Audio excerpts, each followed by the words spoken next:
Please take your copy of God's Word and turn with me this morning to 1 John chapter 2. 1 John chapter 2, we're going to begin at verse 15. Read through verse 17 this morning. Hear the word of the Lord to us. Do not love the world or the things in the world. If anyone loves the world, the love of the Father is not in him. For all that is in the world, the desires of the flesh and the desires of the eyes and the pride of life, is not from the Father, but is from the world.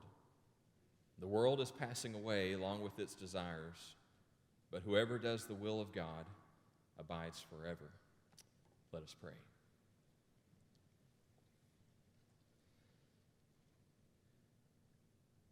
God, we confess that you are the Holy One. You are good and righteous and just and perfect in all of your ways.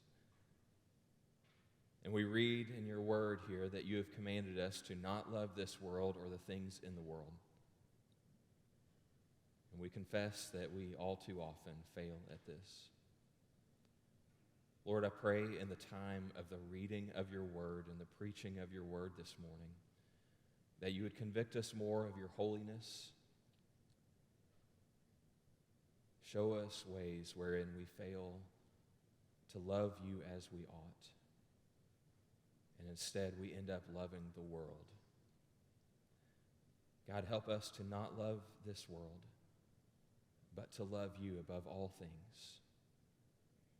Show us that you are better and greater, more wondrous, more mighty than anything that this world would offer to us. Show us that your truth is incomparable, that your glory is worth everything, Lord. To lay aside all that this world would have to offer, to know you is better than life itself. So pray, Father, that you would help us to see that as we study this text together this morning. I pray in Christ's name, amen. You may be seated. So this morning, I want to make the case to you that this passage that we have just read is one of the most pertinent to our life in all that we read in 1 John. Because John tells us about this world that we live in here. Every day, you and I are living in the midst of this world. And so a passage that tells us something about how we live in this world has application to us in everything that we do, seemingly, in every part of our day. And so we come to this text today to understand what John is telling us when he says to us, don't love this world. Now, when you hear that, there might be some immediate thoughts that you have, that you get maybe this certain kind of picture of what life is like when it says, don't love this world or the things in this world. I want to caution you, don't immediately jump into some picture of what this means, but rather, let's take time and let's walk through this passage together. Let's consider what is it that John is telling us when he gives this command to every believer where he says, do not love this world or the things in the world.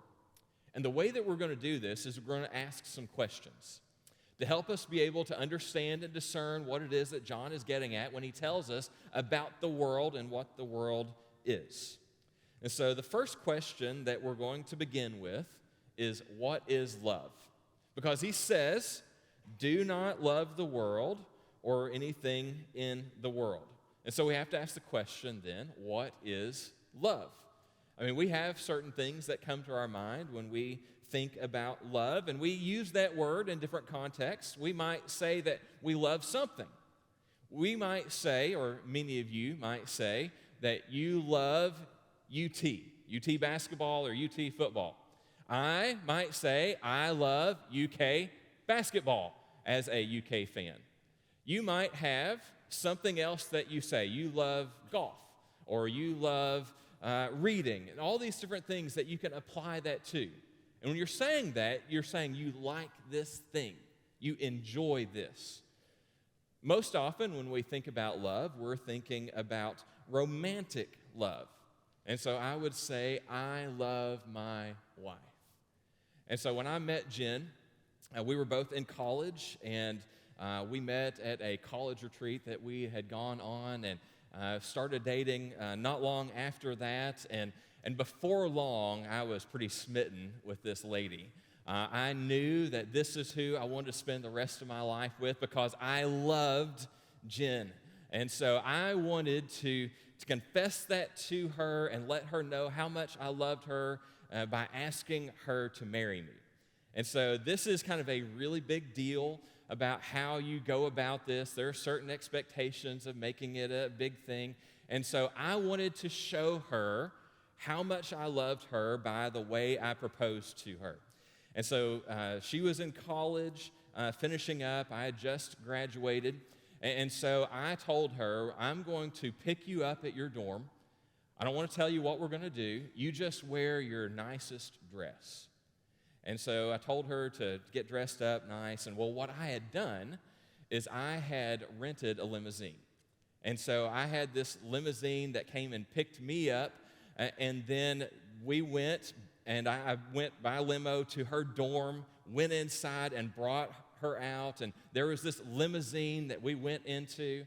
And so the plan is that I said that, well, we'll go do something together, but we're gonna stop somewhere along the way. And so what we did was we drove back. It was almost an hour driving to where I lived at the time. So we went to my house, and what I had done is I had this pathway of rose petals that went all the way kind of through the house to this place where I'd set up for her.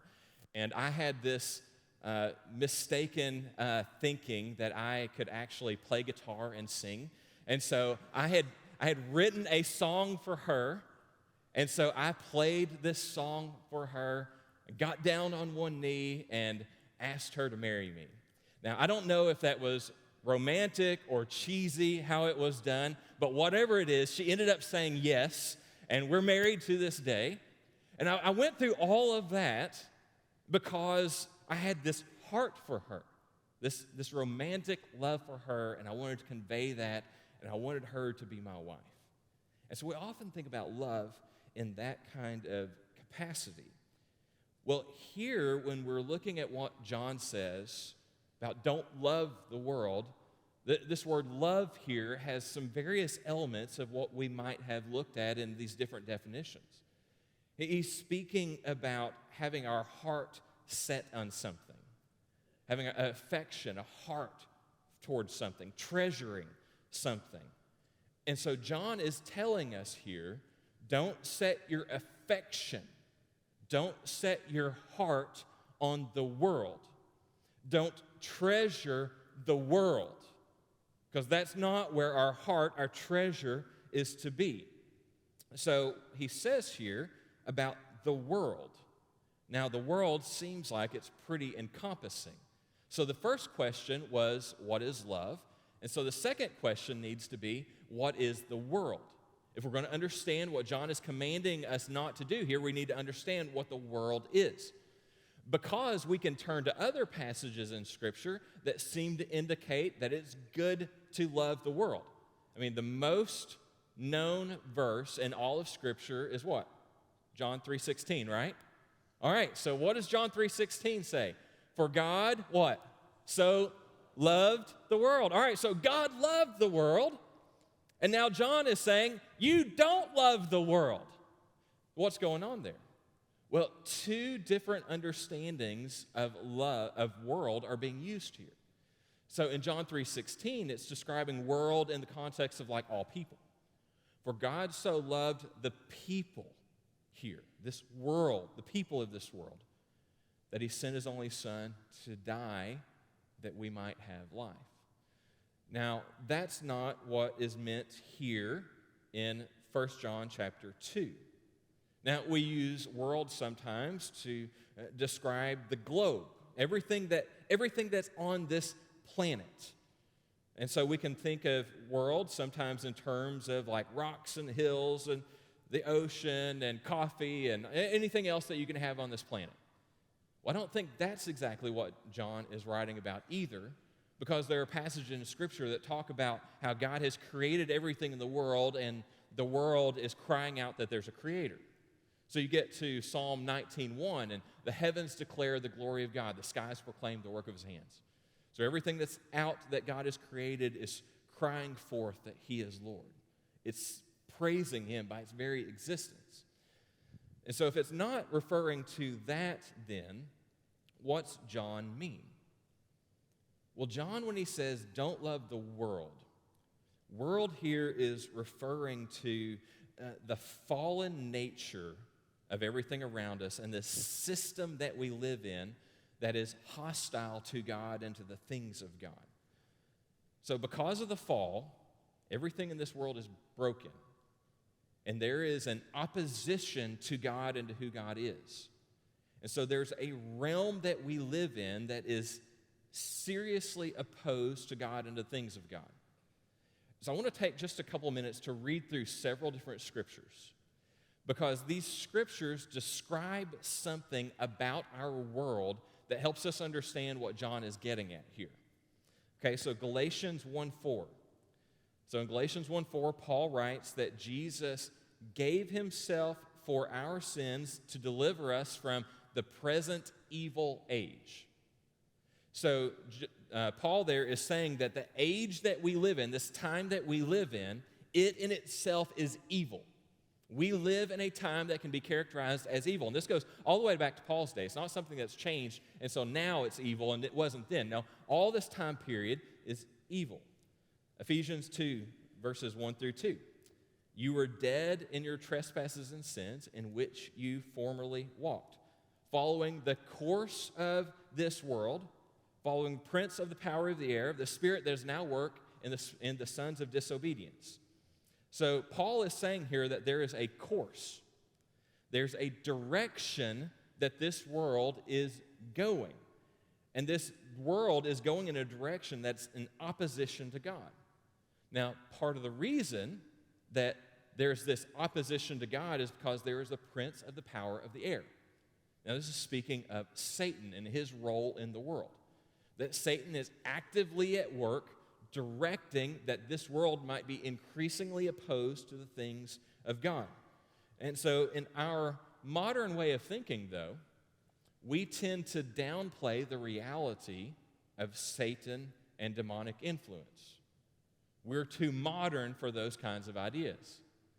But when we look at the New Testament, we see the New Testament speaking very often about the reality of these spiritual beings and how they are opposed to God.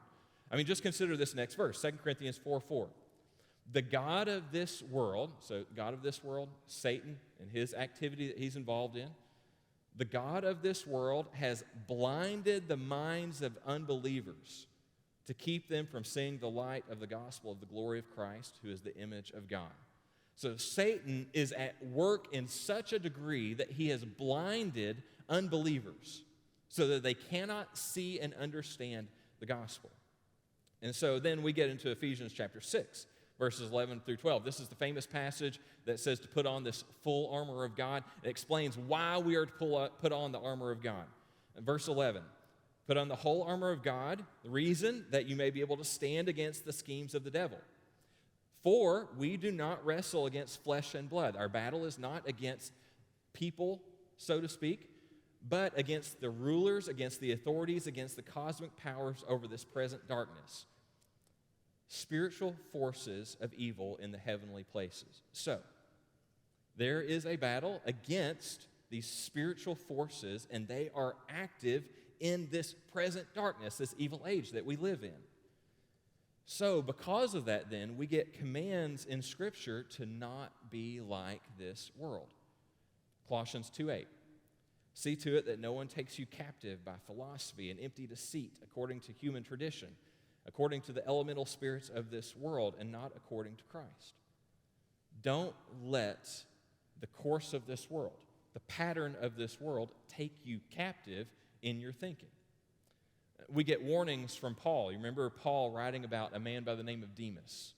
Demas was one who had traveled with Paul and who had ministered alongside Paul, but then Paul gives this really bleak picture of what happened to Demas. It's in 2 Timothy chapter 4, verse 10.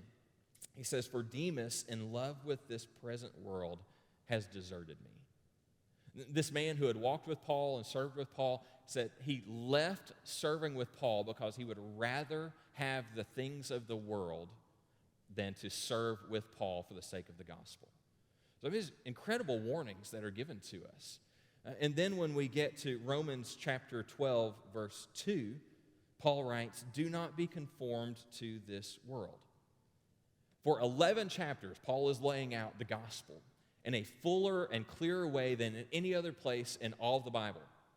And then at the end of that, in chapter 12, he gives this instruction. Say, in light of everything that I wrote about the gospel, you present your bodies as living sacrifices. You live all that you are for the glory of God. Serve him. And then number 2, don't be conformed to this world. In light of the gospel, here's what you do. You lay down all that you are to follow the Lord. And then number 2, don't be transformed to be like this world. Because there is a world that's seeking to conform you, so be like the world rather than to be like Christ. So there is a massive amount in the New Testament that is a warning to us about this world that we live in. That we would not be like this world, but rather that we would be conformed to Christ. Now, that's a whole lot that we have here that we've been hearing. Now, I want to stop for just a minute. Because as you are listening to this and as you're thinking about this command to not love the world, your mind might be going to, okay, what's the end of this? Like, where does this lead? What's he getting ready to tell us? So when he says here, don't love the world, is this going to mean some kind of new Amish reality for me where we're going to be coming up in our horse and buggy because we can't love the world and the things of the world? That's not where we're going with this. You might then think that, well, what the preacher is doing is he's just going to start railing against everything that there is that could possibly be in the world, and he's just going to be bashing everything out there. Before Charlie Daniels became a believer, he sang about the preacher man who is speaking about the rock and roll. The goal here isn't to do that, where we just put down everything out there. Rather, what we're doing is we are simply seeking to say, what does the text tell us when it says, don't love this world? Because it's a really clear command, but then what does that mean? What is it saying when we're not to love the world? Now remember, we're starting out with this big picture of what love is. Love has this idea of treasuring or cherishing, setting our heart, our affections on something. Don't set your heart on this world. Now, before we go any further, I want to speak to some different groups in here. And so I want to start off by speaking with the youngest group in here, the kids who are here. And so kids, take a look at me. I want every eye on me, those of you who are kids. A lot of the things that we're talking about this morning are fairly difficult. But here's the bottom line that you need to understand, is that the Bible is telling us that this world is broken because of sin. But Christ came to make things right. First by the gospel to make us right with him, and then for us to not live according to the brokenness of everything around us, but to live differently in holy lives. Now let me speak to the next age group up. You who are students in here. There's quite a few of you who are fitting into that age bracket. What I want you guys to understand is that this world is not neutral. You are living in a world that is not spiritually neutral toward you, but rather in ways that you don't even recognize and that you cannot see right now, it is pulling at you. And it is pulling at you, telling you to live for this world. It's pulling at you in ways that you don't even see and recognize, and telling you to conform yourself to what this world tells you is right and good and beautiful and the way it should be. And what you have to do is recognize that that's what's happening. so that you would open your eyes, look out at what's around you, and rather look at Christ and see that he is calling you to be conformed to him, and see that this world is pulling you in ways that are contrary to Christ. Now let me speak to the next category up, and that's the adults in here. For us, we've lived a few years in this world. Some of us, quite a few years in this world. And here's the thing, is that the longer that you have experience in something, the more natural it becomes to you. So think about starting a new job. You start a new job, and that first few weeks or months is just kind of, it's a rush as you're trying to learn it and trying to get everything figured out. It's constantly go, go, go, learning everything that you need to know for this new job. As time goes on, it becomes more natural to you, and it's just kind of what you do. Some of you have reached a stage of retirement, and you can think about that time that you retired and how it was a whole different way of life for you. And it took a little while to kind of get used to what it meant to be retired and not doing the normal grind of work anymore. But after a while, that retirement became the norm for you. As we've lived in this world a long time, the world that John is talking about that's out here, where he says, don't love this world, the longer that we're in it, the more it can appear normal to us. And so we don't think about just how much out there is opposed to who God is and what God has commanded. It's the old story of cooking a frog in a pot. If you throw a frog in a pot of boiling water, it's going to immediately try to jump out. But if you put that frog in and just over time increase the temperature of the water, it gets used to the hot water and it's cooked there without even realize it's happening. We who have been here a long time on this planet, living in this world, we've had this long experience of being in the world. And as that happens, we can become more and more used to what is here. And if we're not careful, we become conformed to what is here rather than following John's command of not loving the world. So again, we're trying to define here, what does John mean when he says don't love the world? And so we're going to follow what John says because he narrows it down a little more for us to help us understand this. Because he gives 3 descriptions of what the world is, the things that are in the world. Don't love the world, or the things in the world. And so then he describes what that is in verse 16. For all that is in the world, and he gives 3 descriptions. We're going to walk through these. The first description is the desires of the flesh. Don't love this world or the things in this world. And by that, part of that, I mean the desires of the flesh. Now, when we hear that word desire, we might think of different things. We might just think of wanting something or liking something. But in the New Testament, when this word is used, it's used in the negative. Like, this is something that we should not do. You don't want to desire in this kind of way. It's an inordinate desire. It's a desire that goes the wrong way, that's perverted, that's twisted. And so when he's talking about flesh here, he's talking about our bodies. So he's describing a bodily desire that's inordinate. That's not the way that it should be. It's twisted in some way. It's not loving the way that we ought to. And so one commentator I read says that he's describing what the body hankers for, which I think is a great hillbilly or redneck term that we can say what the body hankers for. So you put this together, and it's desires related to our body that become twisted in some way. So I'm just going to take 2 desires that we have and show how they can be twisted. So the first desire is food. One of the most normal, natural things for the body is to desire food. We need sustenance, and so we eat. But that normal, natural desire for food can become twisted. And so we don't just want to eat to sustain us, we seek to satisfy our hearts through our stomachs. We seek to find fulfillment through what we eat. And so we're eating because we're looking for some kind of happiness or satisfaction in our food. Or we just indulge and indulge and indulge more and more.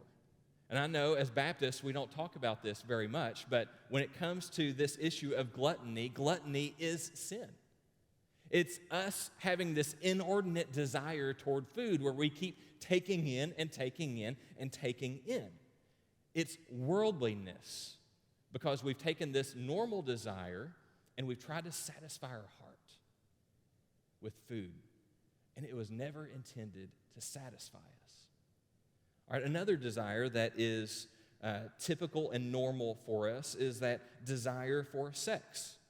This is something that is God-given and good in the proper context. And that proper context is between a husband and a wife in the marriage relationship. This is a bodied desire that's a good desire in that context. But what does the world do? The world and sin twists that desire. And so rather than it being this good desire that's fulfilled in that marriage context, it's perverted. And so it becomes a lust of the flesh, desire for sex outside of marriage or for pornography or for whatever else it might be. Remember how Paul talked about this course of the world in Ephesians chapter 2? The course of this world takes God's good design for desires and it twists it. And it's especially so when it comes to this issue of the bodily desire of sex. It twists it into lust. I mean, I want you to think just a moment about how much our culture does this. You think about music. Music that glorifies sexual escapades. TV and movies that glorify lust, that glorify improper sexual relationships. I mean, just think about how sexualized our culture is. A culture that sells and pushes the boundaries of dress to cause people to look and lust after that which they see. And a whole advertising industry that preys on this. And so the lust of the flesh is this part of the world. It's constantly bombarding us, and it's bombarding us more ways than we probably recognize and see. It's telling you to dress a certain way. It's telling you that this is normal to have these inordinate desires. And so why am I telling you this? It's not to rail against just how bad the world is now, how bad the culture is right now, because in reality, this is the way the world has always been. This inordinate desire, the lust of the flesh, is just the reality of a fallen world. Many of you have heard of Mount Vesuvius and the city of Pompeii. Pompeii was devastated and destroyed, buried by a volcanic eruption in 79 AD. And so over the past 150 years or so, there's been a lot of excavations of this city. And one of the things that they found in this city was just this preponderance of sexual immorality. So far, 25 brothels have been discovered in this one city that was covered by this volcanic ash and everything that came down. 25 in just this one city. So what we're talking about isn't something that's new. It's not something that's totally new to what we're experiencing now. It's been the course of this world since the fall. And John is telling us, you cannot love the course of this world. You cannot love the lusts of the flesh and be following after God. These things don't mix together. And so don't love the world. Part of that is the lust of the flesh. Second, don't love the world. That's the desire of the eyes. Now, again, he's not speaking of just any kind of desire here. He's speaking about this inordinate desire, the lust of the eyes. And so the way that he's writing this here, it can probably be best described as this living for what you see and desire to get what you see. So it's not just seeing something and appreciating it. It's not seeing the skill of those who are playing the bells this morning and just appreciating the skill that they had.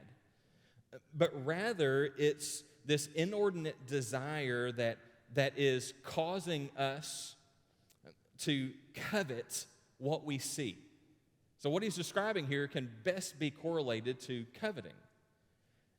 I want you to think just how much of our world is built on this idea of you seeing and wanting it for yourself that you could have it.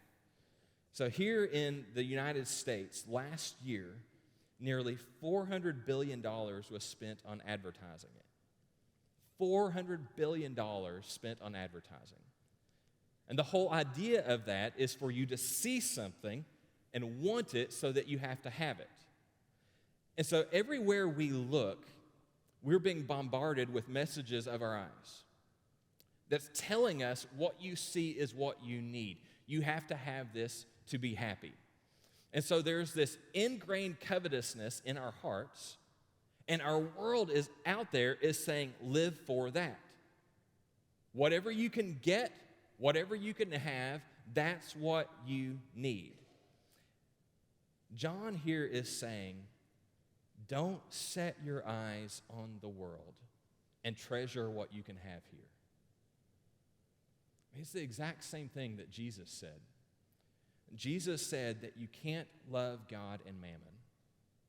Can't love God and possessions. They're two different directions. They're two different desires that are going different ways. If you set your heart on what you can gain here, then you're not setting your heart on Christ, because they're two different directions. So John says, don't love this world. So that's the lusts of the flesh, the lust of the eyes. And then third, don't love this world, the things of this world, and that's the pride of life. And so that word life here is a word that's often used to describe our possessions. So the same word is used when there's the widow woman who goes to give her offering. You remember this story in the Gospels? There's this widow woman who has next to nothing. All she has is these 2 copper coins. And she goes and she drops in her 2 copper coins, and Jesus sees this. And Jesus says that she gave all that she had. And it's the same word that's used here. She gave all of her life. All that she had, all her possessions, she gave. And so John is saying here that we're not to have a pride in the things that we have. That can include what you own. I mean, you can set your heart on your car or your house or bank account or whatever it is, and you can say, look what I've got. And there can be this pride in possession of what you have gained. But it's not necessarily either just the stuff that we have. It might be something more, the pride in what you've attained or what you've accomplished. I've reached this place in my life.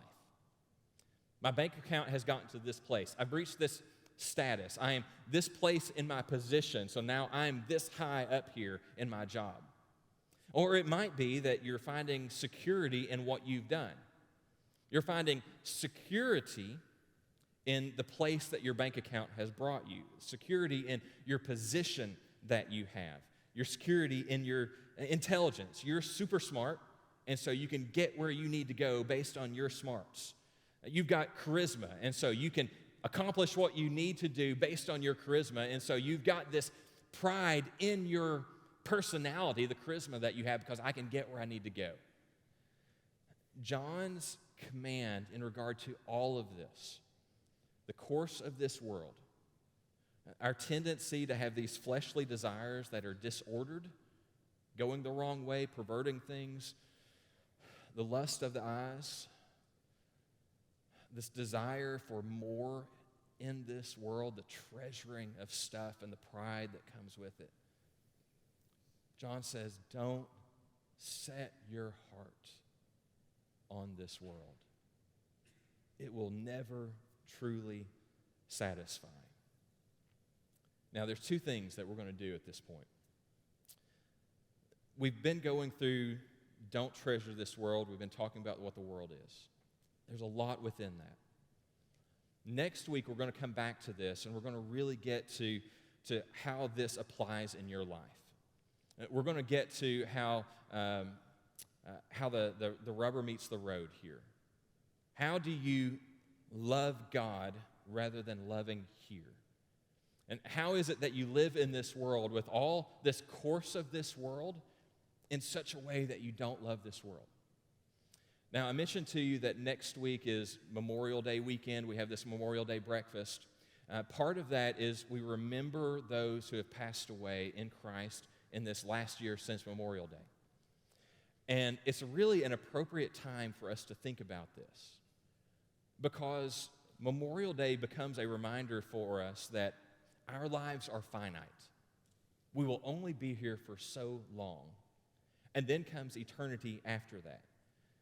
John says in verse 17 that this world is passing away along with its desires, but whoever does the will of God abides forever. So in light of eternity, and in light of how this world is passing away, how is it that we are to love God and not love this world? And we will think about that next week. But then second, we want to celebrate, remember how Christ came to rescue us out of this world.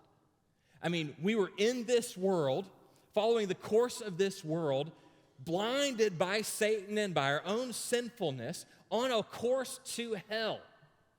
But God, in His goodness and His grace, came down to rescue people who were opposed to Him, who were going on their own way, who were loving this world and rejecting Him. And we're here today singing about and remembering and celebrating that Christ came to rescue us out of this and to give us what our hearts truly desire.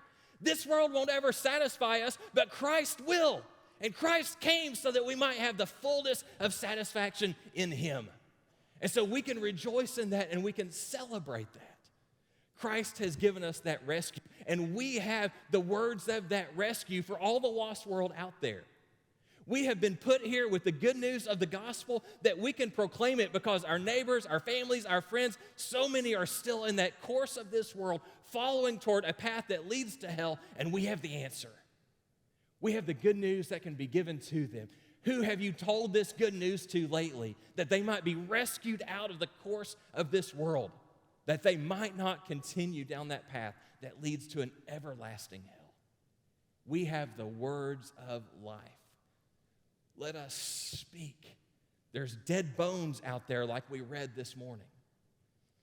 By the Spirit, we proclaim the gospel, and the Spirit takes those dead bones and gives them life. We have that.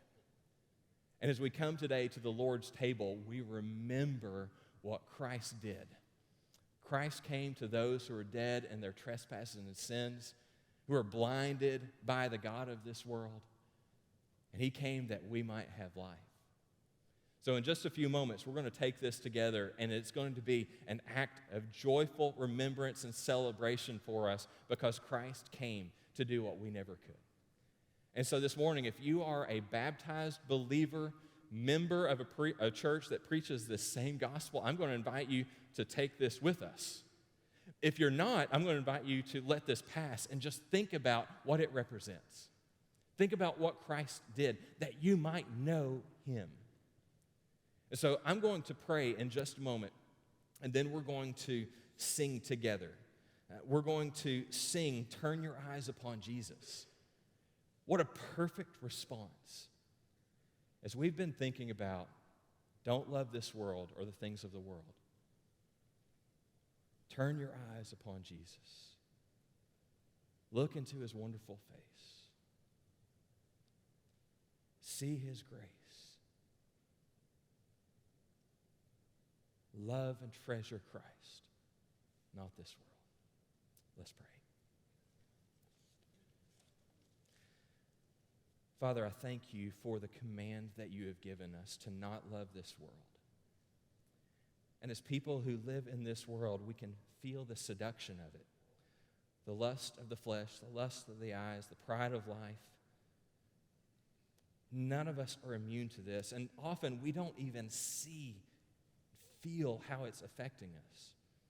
Lord, I pray that we would not be insensitive to this reality of the world, but rather by the Spirit You would cause us to be sensitive and feel and see just how it's pulling at us. That we would be convicted and live for holiness, that we would treasure You rather than treasure this world. Truly, Lord, help us to turn our eyes upon Jesus. I pray in Christ's name.